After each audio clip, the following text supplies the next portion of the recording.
ya cuentan con evaluaciones de riesgo efectivas, porque actualmente pues, lo que hacen es hacer una evaluación a través de la entrevista al imputado o a través de la entrevista a los familiares, pero no tienen esa gran base de datos donde podamos hacer un análisis o un diagnóstico correcto de si la persona puede o no sustraerse de la justicia, o si la persona puede ser un peligro o no para la víctima o para la sociedad.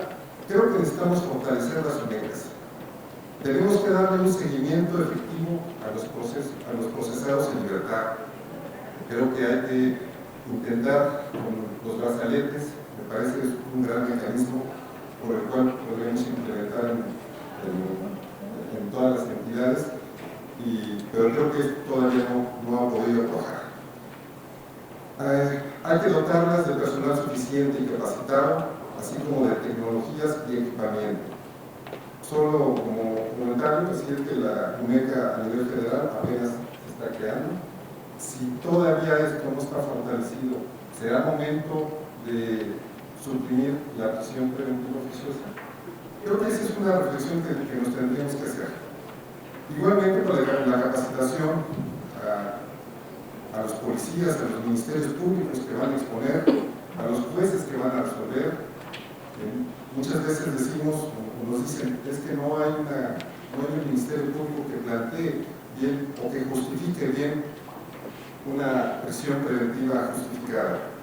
Sin duda, pero recordemos que es un sistema muy joven que apenas está madurando, no solo en la parte normativa, sino en la parte de capacitación, en la parte de tecnología, en la parte de infraestructura.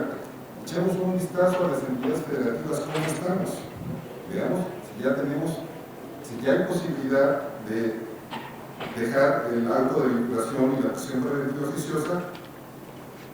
Creo que todavía no estamos en ello. Esa es nuestra opinión. No estamos todavía en ese supuesto de poder suprimir la prisión preventiva oficiosa. Analizando las propuestas que hace la propuesta del diputado César Camacho y la propuesta de la CONAVE, coincidimos en algunos delitos como prisión preventiva oficiosa, son el delito de armas, de la aportación de armas de fuego.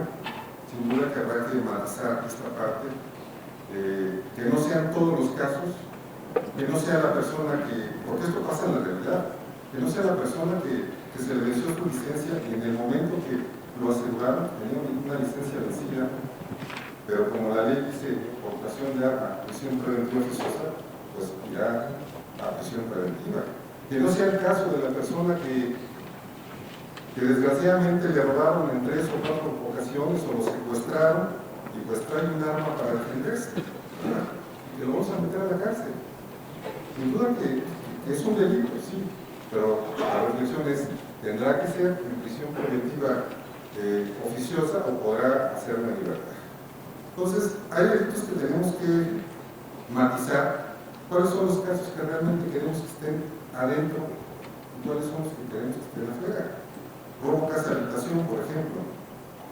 Yo creo que lo que nos interesa son estos grupos delincuenciales de colombianos o de estas bandas de Azcapotzalco que roban los fines de semana o en días festivos, etcétera, que son montos millonarios, ¿verdad? Pero no sé si tenga que entrar en este supuesto el sujeto que se brinca la barra para robarse la ropa que está en el tendedero, ¿verdad? Entonces, veamos caso por caso y analicemos cuáles son los supuestos que queremos incluir en la prisión preventiva oficiosa. Yo escuchaba a algunos de los ponentes que referían mucho el caso del robo de vehículos. Efectivamente, el robo de vehículos sin violencia creo que hay que incluirlo, pero también hay que incluir el encubrimiento por aceptación doloso de vehículos, porque esa es parte de la trama, ¿verdad? De la trama delincuencial. Unos son los que se lo roban, otros son los que los trasladan, otros son los que los enfrían, los que los desbaratan, los que los venden, etc. Y la verdad es que a veces nada más llegamos a uno de esos tramos y estos sujetos pues, están obteniendo su libertad, ¿verdad? Y esto es un tema inclusive hasta de delincuencia organizada. Hemos tenido casos donde se roban un vehículo, donde no hay testigos, un robo sin violencia. A las 2 horas aseguran al sujeto, lo queremos llevar a control de detención, pero resulta que nos reclasifican a encubrimiento por aceptación y el sujeto sale libre. Entonces, muchas personas están saliendo libres bajo este supuesto de posesión de vehículos robados y que son parte de la trama. También comentar una incongruencia que hemos visto en la práctica, es el caso del supuesto de la prisión preventiva justificada. Uno de los supuestos es que la persona esté en peligro, que la sociedad, la víctima o el testigo esté en peligro durante el proceso, ¿verdad? ¿Y qué pasa cuando ya hay una sentencia? Cuando ya le acreditamos a esta persona que es responsable de un delito, esta persona puede obtener un beneficio y ya deja de ser peligroso para la sociedad. Creo que ahí tenemos una incongruencia. Durante el proceso garantizamos a la víctima que la persona esté tras la reja, pero una vez que le acreditamos su responsabilidad, tiene derecho a un beneficio y aunque sea peligroso para la sociedad o para la víctima, puede obtener su libertad. Entonces, creo que hay que tener ahí un poquito de congruencia con esa parte.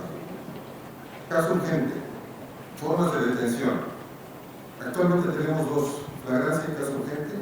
El caso urgente es cuando se trata de un delito grave, el Ministerio Público ordena la detención, que existe riesgo fundado de que el indiciado pueda sustraerse de la justicia y que por razón de la hora, lugar o cualquier otra circunstancia no se pueda acudir ante el juez. Esto ya es inoperante. Yo preguntaría a las entidades federativas, o hemos preguntado, ¿cuántos casos urgentes ha ordenado el Ministerio Público? Muy pocos, y en la Federación menos.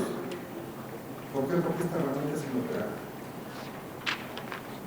Es inoperante porque siempre, ya con los jueces en línea, pues siempre vamos a tener un juez en cualquier momento, a cualquier hora. Y esta misma hipótesis que dice que por razón de la hora, lugar o cualquier otra circunstancia no se pueda ocurrir ante la autoridad judicial, esto significa que ya tendríamos que tener acreditado todos los elementos para pedir una orden de aprehensión. En consecuencia, cuando lo detiene uno, tiene que pasar en automático ante el juez. Es decir, ya no se tienen las 48 horas para poder investigar. Entonces, me parece que esta parte del caso urgente habría que entrar en el estudio de si se le pueda dar al Ministerio Público esas 48 horas, que el estándar sea distinto al de la orden de aprehensión, porque siempre en una detención por caso urgente nos falta la confronta, el reconocimiento, la huella, alguna diligencia para poder corroborar que efectivamente es esta persona, ¿verdad? Entonces, creo que si fortalecemos estas herramientas que ayudan al Ministerio Público, podemos ir avanzando en temas muy importantes.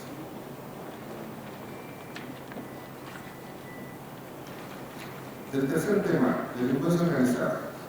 Tenemos una ley de 1996 que ha sufrido muchas reformas. Hemos aumentado el catálogo de delitos, pero seguimos con propuestas de que aumenten a más delitos y sea valer la pena que entre el pago de piso, que es la extorsión, el homicidio, algunos delitos como el halconeo, etc. Hay que ver cómo está funcionando la delincuencia organizada para poder incluir un catálogo mayor de delitos que atienda la ley. Aquí es importante decirles que las entidades federativas estamos entrando sin tener las herramientas y sin tener la competencia. Cuando hay un delito, una ejecución o un tema de delincuencia organizada, quienes llegan primero son las autoridades municipales o estatales. Y quienes acaban atendiendo el tema, en la mayoría de los casos, son las entidades federativas, pero sin las herramientas. Sin las herramientas legales y sin las herramientas tecnológicas. Creo que valdría la pena una reforma para pensar en una ley general o en una ley nacional que nos dé competencia a las entidades federativas, que le podamos entrar, pero que le podamos entrar con recursos también, porque si nada más es entrarle con herramientas normativas y sin recursos, creo que también van a quedar muy desprotegidas las entidades federativas.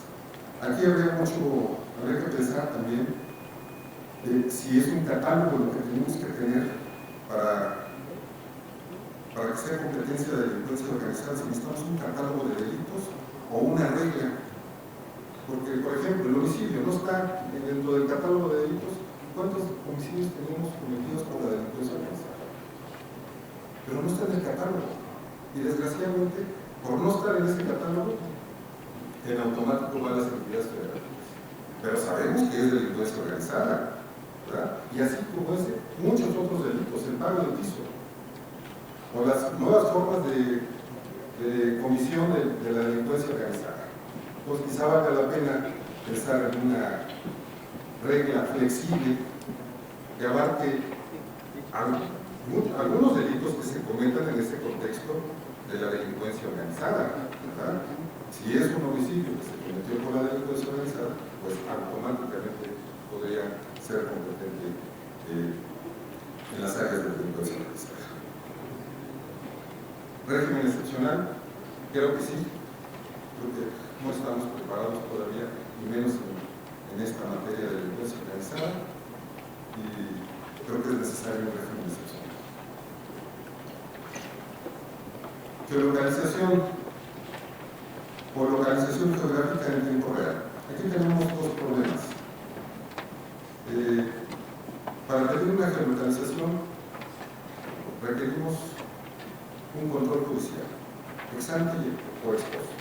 Ex ante para la mayoría de los delitos, ex post para delitos que ponen en peligro la integridad física o la vida o comprometen el objeto material del delito. Pero hay muchos casos que quedan fuera de este control ex post, ¿verdad? Por ejemplo, la desaparición de una persona. Cuando no sabemos de inicio si fue secuestrada, si fue privada de la libertad o simplemente se salió de su domicilio por algún poder. Pero no podemos esperar, necesitamos actuar rápidamente. Entonces, creo que habría que aumentar los supuestos para el control judicial ex post o que no exista un control judicial como en un inicio se planteó la reforma. Sin control judicial, que puede entrar en el Ministerio Público con los contrapesos respectivos. Si hay un exceso, bueno, hay un contrapeso, hay una sanción. Pero no limitemos la investigación del Ministerio Público. Eso es importante. Y el segundo problema que tenemos ahí es que no sabemos quién es competente todavía. El artículo 303 del Código Nacional dice que será competente el juez de control del fuero competente. Nosotros lo hemos pedido de las entidades federativas a nuestros jueces de control y sí nos lo han otorgado. Pero cuando ya vamos con la segunda parte, es decir, cuando ya vamos a intervenir una comunicación y tenemos que ir ya con el juez federal, tenemos varias resoluciones, nos dice, lo que pediste en un inicio es ilícito, no era competente el juez local, y va para atrás la investigación. Entonces, hay varias cosas que tenemos que afinar que son muy importantes desde el punto de vista de la investigación y que creo que hacemos un trabajo conjunto, un proyecto conjunto. A mí me da mucho gusto ver a los diversos actores desde el punto de vista de la defensa, desde el Secretario Ejecutivo, el Poder Legislativo, que todos podemos aportar para un buen proyecto. Y pues le agradezco mucho, senadora, por haberme invitado y ojalá